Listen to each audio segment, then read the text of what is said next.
In this video, we'll be hearing from Sadhguru, one of the most renowned spiritual leaders of our time, as he shares his thoughts on the existence of extraterrestrial beings. But that's not all. We'll also be taking a deep dive into some of the most spine-tingling real-life alien encounters, featuring one from each of the 5 close encounter types. Brace yourself, as the encounter of the 4th kind will send chills down your spine.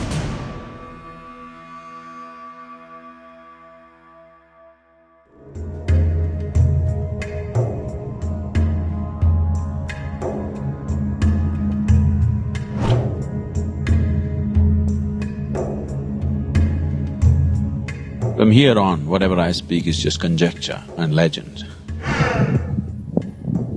We're not 100% sure of anything that I say from now on.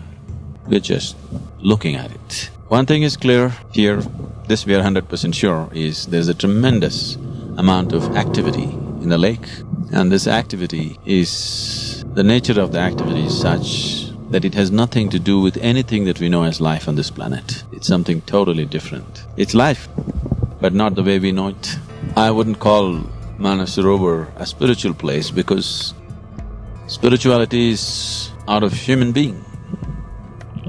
These beings, if you can call them that, I don't know what we can call them, whether we can call them beings or things or creatures or what. We have no words for things or happenings which don't belong to our realm of experience. They don't belong to anything that we know as life. So for now, due to lack of words, we'll call them beings. Their nature is nothing to do with who we are and what we are, on this level at least. So this is not really a spiritual place, but somehow life from somewhere has chosen this almost like an airport. They're just landing, taking off, landing, taking off at a tremendous pace. This is just crazy. This doesn't stand to any reason. Why for millions of years, one particular spot on the planet has been used by life which doesn't belong here? Why? And why the same place? And why for so long? Let's now begin with the close encounter of the 1st kind. In 1947, a pilot named Kenneth Arnold reported seeing 9 mysterious objects flying near Mount Rainier in Washington. It's still unclear what these objects were, and the truth behind Arnold's sighting remains a topic of debate. Some believe the objects were evidence of extraterrestrial life, while others think they might have been a mistake or an illusion. Despite the controversy, Arnold's encounter sparked a wave of UFO sightings and interest in the possibility of life beyond Earth. The mystery of what Arnold saw in the skies that day still lingers, and we may never know the full truth of this strange and enigmatic event.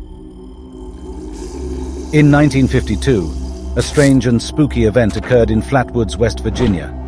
A group of kids playing outside saw a bright, glowing thing zooming through the sky and then crash landing on a nearby hill. People in the town were frightened, and rumors of aliens started spreading quickly. This event was a close encounter of the 2nd kind, where an object is seen on the ground. But as time passed, the mystery of Flatwoods was explained. Scientists discovered that what the children saw was a meteor breaking apart in the sky, followed by an owl perched on a branch that was lit up by a flashlight. Therefore, what they thought was an alien was just natural events that they misidentified. Before we move to the rest of the close encounters, let's hear from Sadhguru, who has his own thoughts on the possibility of extraterrestrial life. According to him, the universe is vast, and life could exist beyond our planet. But what does that mean for us? Because normally when you say God, people will look up, so they must be aliens.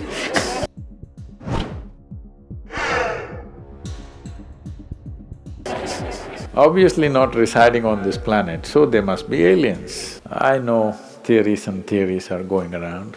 Anything that you cannot explain that's happened on this planet, you want to invent a fantastic story that somebody else must have come and done this. I'm not saying that is not at all possible either, but I think 95% of it is just loose imagination. There is a 5% element of truth to it. I cannot deny it after having been to Manasarovar and Kailash. It's a living confrontation. It's a living encounter, so I cannot deny it. Anyway, you're talking about they came and built this, they came and built the pyramids, they came and built the Mayan temples, they came and built the Indian Kailash temple, it's going on. In India, there's a temple called the Kailash temple, where this was not built, it was cut into a mountain from the top, okay? They took out some 4 million tons of rock. I want you to understand what I'm saying. It's like, let's say this entire thing was a rock and we carved this hall out of that rock, okay?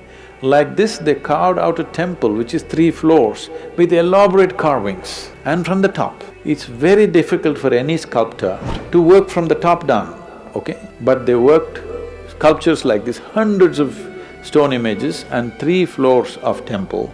It is one of the most incredible things that human beings have done on this planet. I don't want to give away the credit to the aliens.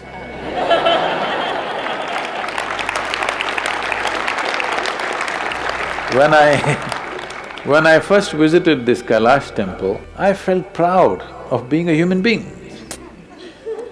Because 4 generations of people, 135 years, maybe 5 generations or 6 generations of people, 135 years, they worked to the same plan, okay? Just with hammer and chisel, 4 million tons of rock was removed and they built a temple. Nothing was built, everything was carved out of the mountain, not this way, from the top down. It is the most incredible piece of engineering and craftsmanship that human beings have displayed on the planet. When I went there, my chest swelled. There's so many things that human beings are doing that we should feel ashamed of. But there are many things they have done that we can be really proud of. I don't want to give away credit to the aliens. No human beings did it. Human beings have always been doing incredible things, but they never got the media. Only those who did horrible things got the media, even today, isn't it? So, it doesn't matter who did it, aliens did it, human beings did it. What the hell are we doing as a generation of people is very important. Are we going to create something in this world where future generations will look back and say, wow, these 21st generation people did such fantastic things, something that will make them proud of being human, not ashamed of being human. Let's do something like that. In 1969, in the small village of Warminster, England, an eerie and unexplainable event occurred that left the residents shaken to their core. Witnesses reported seeing strange lights hovering in the sky, accompanied by a low-frequency hum that seemed to permeate the air. As the lights drew closer, they could make out the shape of a metallic object, with a row of windows revealing humanoid figures inside. This close encounter of the third kind was labelled as one of the most credible UFO sightings in British history, sparking widespread media coverage and public fascination. However, in the following years, investigations by various experts and researchers revealed that what the witnesses had seen was likely a natural phenomenon known as skyquakes, which occur when high-altitude atmospheric disturbances produce sounds and lights that resemble UFOs. In 1978, in the small town of Tennina, Italy, a man named Pier Zanfretta claimed he was abducted by extraterrestrial beings.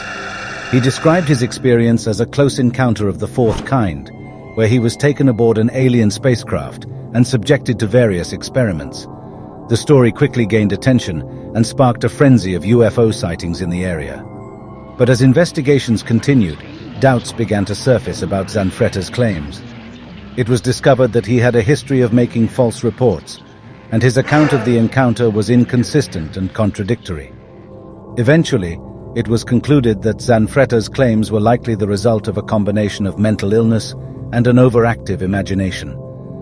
While the mystery of Tennina may have been solved, the allure of the unknown and the possibility of extraterrestrial life still captivate our imaginations. If you like our content, can we ask you to please show your support by subscribing to our channel before we move on to the close encounter of the fifth kind? Moving to one of the most mysterious encounters happened in 2011 in Wiltshire, England, when a group of people gathered to communicate with extraterrestrial beings using meditation and lights. Suddenly, they claimed to have made contact with a group of extraterrestrial beings.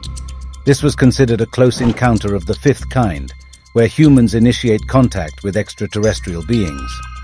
However, it was later revealed that the bright lights in the sky were Chinese lanterns released nearby, and the supposed communication was most likely a result of group hysteria or the power of suggestion. While the mystery of the supposed encounter was debunked, it remains a fascinating example of how human curiosity can spark the imagination and belief in the unknown. As we wrap up, we're curious to know your thoughts on the existence of extraterrestrial life. Do you believe in it, or do you think it's just a figment of our imagination? Let us know in the comments below, and if you enjoyed this video, don't forget to hit the subscribe button. Thank you.